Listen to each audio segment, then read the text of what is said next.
학사부와 연구부가 공존하는 국내 유일의 기관인 대구경북과학기술원이 설립 10주년을 맞았습니다.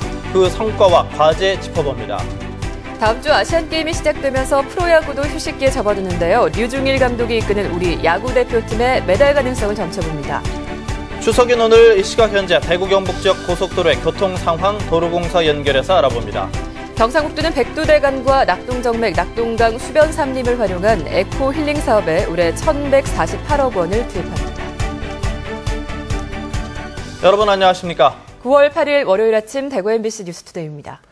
민족의 대명절인 추석이자 절기상 백로인 오늘은 맑고 쾌청한 가을 하늘이 이어지겠습니다. 한낮 기온은 32도까지 올라서 좀 덥겠지만 밤엔 둥근 보름달을 볼 수 있겠습니다.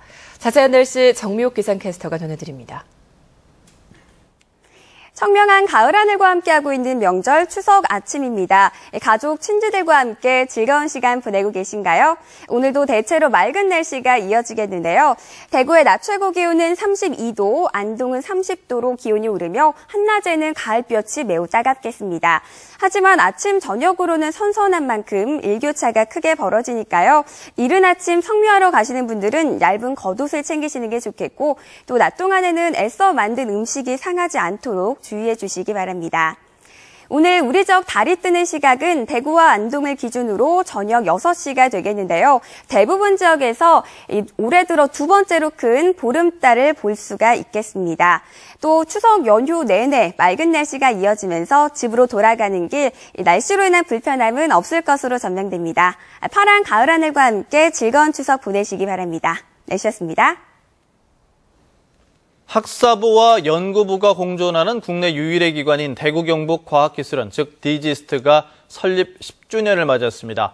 그동안의 성과와 과제를 서성원 기자가 짚어봤습니다.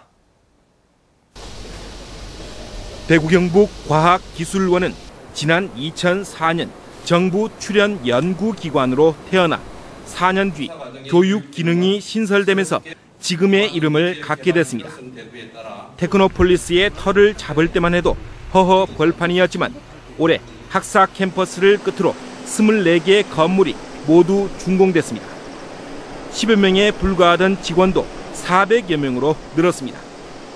석박사 과정 입학생은 3년 전 47명에 불과했지만 260여 명으로 늘었고 올해 처음으로 160여 명의 학부생도 받았습니다.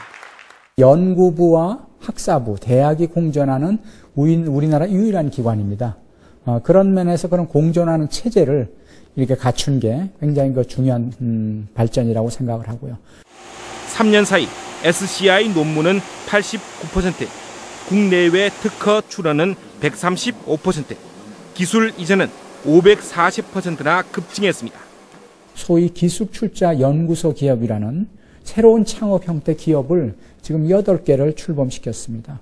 그래서 이런 것들이 우리가 외적인 또 실질적인 성장이고 또 우리 지역 기업 활성화에 큰 역할을 하고 있다고 생각을 합니다. 지난 10년 동안 적지 않은 성과를 거뒀지만 갈 길은 아직 멉니다. 우리나라를 대표할 만한 수준 높은 연구 업적이 없어 아쉬운 점으로 꼽히고 있고 유능한 교수 연구원의 유치도 고삐를 더 당겨야 할 과제입니다. 예상 가운데 정부 지원 비율이 80%대로 20%대인 카이스트와 큰 차이를 보이는 것도 해결해야 할 숙제 가운데 하나입니다. 대구경북과학기술원이 지나온 10년의 경험을 토대로 세계 초인류 융복합 연구중심 대학으로 성장해 나가기 위한 준비를 서두르고 있습니다. MBC 뉴스 서승원입니다. 대구시 달서구 대곡동과 달성군 테크노폴리스를 연결하는 도로의 공정이 93%를 기록해서 다음 달 말 개통될 전망입니다.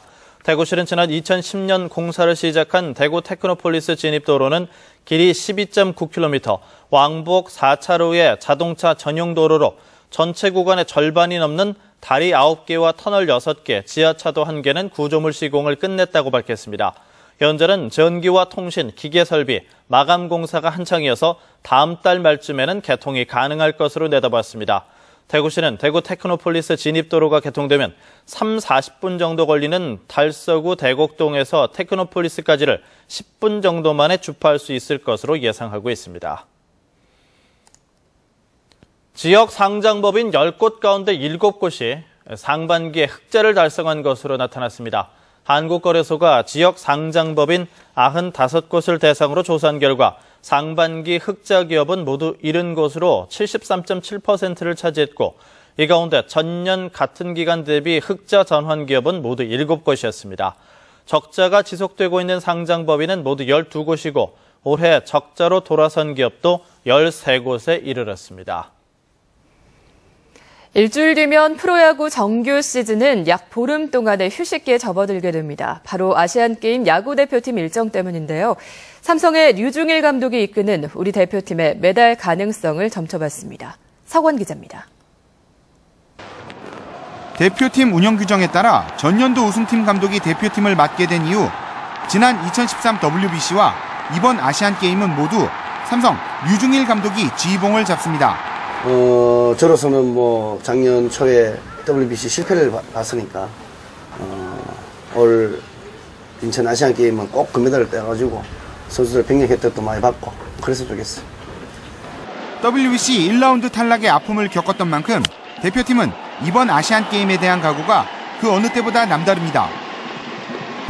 그전 WBC에서 좀 아쉬움이 많이 남았기 때문에 이번에 나가면 좀 잘하고 싶은 마음은 당연히 있고요. 근데 제가 이렇게 뭘 해야겠다 이것보다는 팀에 좀 도움이 됐으면 하는 바람입니다. WBC에 비해 그동안 전적을 살펴볼 때 아시안게임은 훨씬 기대가 큰 대회. 단기전의 특성과 국제대회의 부담은 2006년에 겪었던 이른바 도하 참사의 가능성도 내포하고 있습니다만 아시안게임 야구에서 우승이 가능한 나라는 우리와 대만, 일본이 전부입니다. 실제로 1994년 히로시마 대회 이후 우리 대표팀은 5번의 대회에서 모두 메달을 목에 걸었고 프로 선수들의 참여가 가능해진 1998년 방콕 대회 이후로는 3번이나 정상에 올랐는데요. 아시안게임은 금메달을 따면 병역 혜택을 받을 수 있기 때문에 선수들에겐 또 다른 큰 동기부여가 될 수 있습니다. 삼성도 차우찬과 김상수가 그 대상자. 저 나름대로 또 금메달을 따서 군면제 그런 것도 꼭 필요하기 때문에 일단은 좋은 선수들과 좋은 게임을 통해서 꼭 금메달 딸 수 있도록 열심히 하겠습니다. 1998년과 2002년에 이어 2대회 연속 우승에 다시 한번 도전하는 류중일호. 인천 아시안게임에서 또 한 번의 감동을 선사할지 관심이 모아집니다. 클릭스포츠 서건입니다. 경상북도는 백두대간과 낙동정맥, 낙동강 수변 삼림을 활용해 산림 휴양, 산림 치유, 산림 복지 등 자연과 사람이 상생하는 에코 힐링 공간으로 조성하는 사업에 올해 1,148억 원을 투입합니다. 영주 예천 일원의 국립백두대간 산림치유센터는 건강증진센터와 치유센터, 연구센터 등 핵심 시설이 건립되고 있는 가운데 현재 공정 36%를 보이고 있으며 오는 2016년에 개원될 예정입니다. 또 봉화군 춘향면 서병리에 조성되고 있는 아시아 최대 고산 수목원인 국립백두대간 수목원도 공정 50%를 보이고 있고 생물 다양성 보전과 연구 전시, 관람 시설 등이 들어설 예정입니다. 한국도로공사가 헤이패스 이용 확대를 위해서 2만 원대 단말기를 출시했습니다.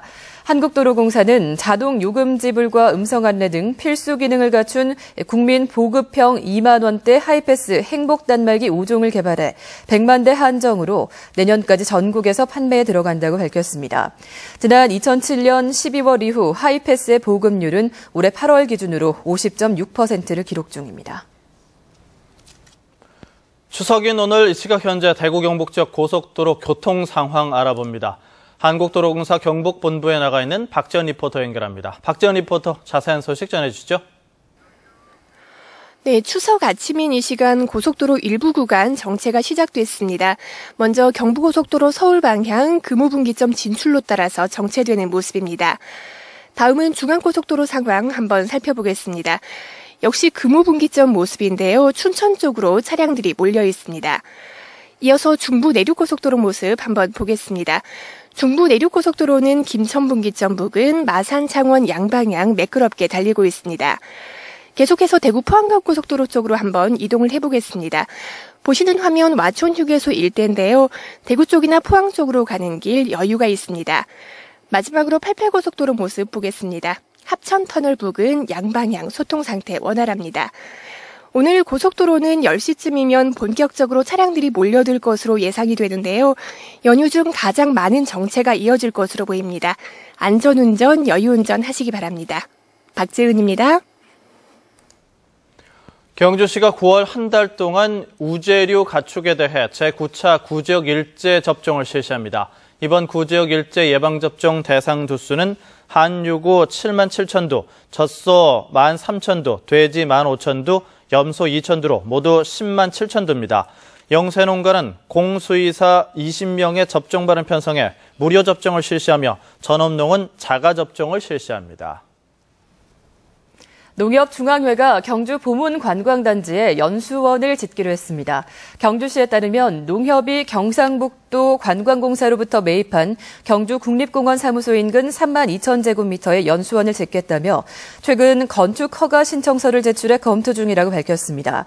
농협 연수원은 연건축 면적이 2만 5천여 제곱미터의 지상 8층 객실 253개 규모이며 오늘 2016년 초까지 완공될 예정인 것으로 알려지고 있습니다.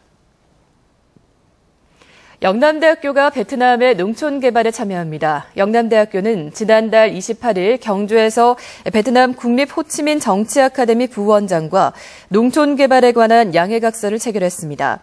이에 따라 두 기관은 베트남 농촌 지역의 사회, 경제, 문화 발전을 위한 개발 프로젝트를 추진하고 글로벌 새마을 운동과 관련된 연구 인력 교류에 나서기로 했습니다.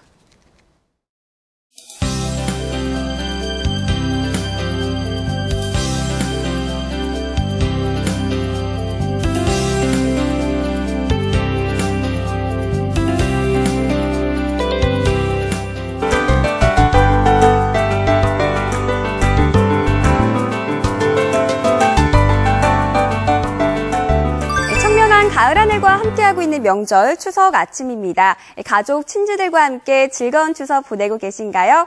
오늘도 대체로 맑은 하늘이 이어지겠는데요. 대구의 낮 최고 기온은 32도, 안동은 30도로 한낮에는 가을볕이 매우 따갑겠습니다.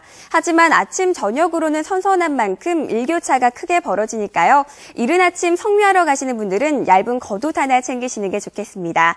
또 오늘 우리 쪽 달이 뜨는 시각은 대구와 안동을 기준으로 저녁 6시인데요. 대부분 지역에서 올해 들어 두 번째로 큰 달을 감상할 수가 있겠습니다. 현재 보시는 것처럼 구름 한 점 없이 쾌청한 하늘 드러나 있고 오늘 우리 지역은 서해상에 위치한 고기압의 영향을 받아 종일 맑겠습니다. 다만 오늘과 내일 아침에는 일부 내륙 지역에 안개가 짙게 끼는 곳이 있겠는데요. 이른 아침 이동하시는 분들은 안전운전 해주시기 바랍니다. 대구는 현재 21도 보이고 있고 낮 최고 기온은 32도까지 올라 덥겠습니다. 김천과 구미는 현재 20도, 낮 최고 기온은 31도가 예상되고요. 북부 지역 봉화는 현재 16도, 영주는 17도에 머물러 있지만 한낮에는 대부분 지역이 30도 안팎으로 기온이 오르겠습니다. 경북 동해안 지역은 울진이 26도, 포항 28도 예상되고요. 바다의 물결은 0.5에서 1.5m로 일겠습니다. 남은 추석 연휴 내내 오늘과 비슷한 무난한 날씨가 이어지면서 집으로 돌아가는 길 날씨로 인한 불편함은 없겠습니다. 파란 가을 하늘과 함께 즐거운 한가위 보내시기 바랍니다. 날씨였습니다. 네, 오늘 저녁에는 특히 크고 밝은 보름달이 뜬다고 하죠? 네, 우리 사회의 그늘진 곳, 가족들의 그늘진 마음까지 돌볼 수 있는 오늘 한가위 보내시기 바랍니다. 추석 아침에 보내드린 대구 MBC 뉴스투데이 마칩니다. 여러분 고맙습니다.